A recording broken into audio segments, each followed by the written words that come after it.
പുതിയ സംസ്ഥാന അധ്യക്ഷന് പിന്നാലെ പുതിയ സംസ്ഥാന ഭാരവാഹികളെയും പ്രഖ്യാപിക്കാൻ ഒരുങ്ങി ബി.ജെ.പി. സംസ്ഥാന സമിതിയും സംസ്ഥാന കൌൺസിലും പുനഃസംഘടിപ്പിക്കും. യുവമോർച്ചയടക്കമുള്ള വിവിധ മോർച്ചകൾക്കും പുതിയ ഭാരവാഹികളെത്തും. കോർ കമ്മിറ്റി യോഗത്തിൽ ഇത് ചർച്ചയാകും. വിവരങ്ങളുമായി വിഷ്ണു കരുണാകരൻ ചേരുന്നു. വിഷ്ണു, എപ്പോഴാണ് യോഗം ചേരുക? അതോടൊപ്പം തന്നെ പുതിയ സംസ്ഥാന അധ്യക്ഷന് പിന്നാലെയാണ് പുതിയ സംസ്ഥാന ഭാരവാഹികളെയും പ്രഖ്യാപിക്കാൻ ഒരുങ്ങിയിരിക്കുന്നത്. ആരൊക്കെയായിരിക്കും എന്നതിൽ വ്യക്തതയുണ്ടോ? വൃന്ദ, ബി.ജെ.പി.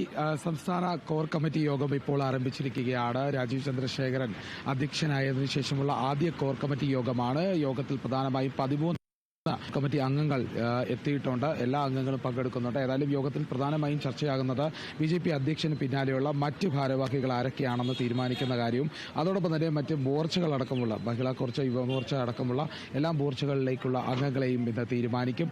ഇക്കാര്യങ്ങളാണ് യോഗത്തിൽ ചർച്ച ചെയ്യുക. പക്ഷേ ഈ യോഗത്തിലേക്കുള്ള ഈ അംഗങ്ങളെ തീരുമാനിക്കുന്ന കാര്യം കേന്ദ്ര നേതൃത്വവുമായി ചർച്ച ചെയ്തതിനു ശേഷമായിരിക്കും പിന്നീട് പ്രഖ്യാപനം ഉണ്ടാവുക. ഏതായാലും ഈ വിഷയങ്ങളും തദ്ദേശ തെരഞ്ഞെടുപ്പും അതോടൊപ്പം തന്നെ വരാനിരിക്കുന്ന പാർലമെന്ററി തെരഞ്ഞെടുപ്പ് അടക്കമുള്ള കാര്യങ്ങളും പ്രത്യേകിച്ചും ചർച്ച ചെയ്യും. ശരി വിഷ്ണു.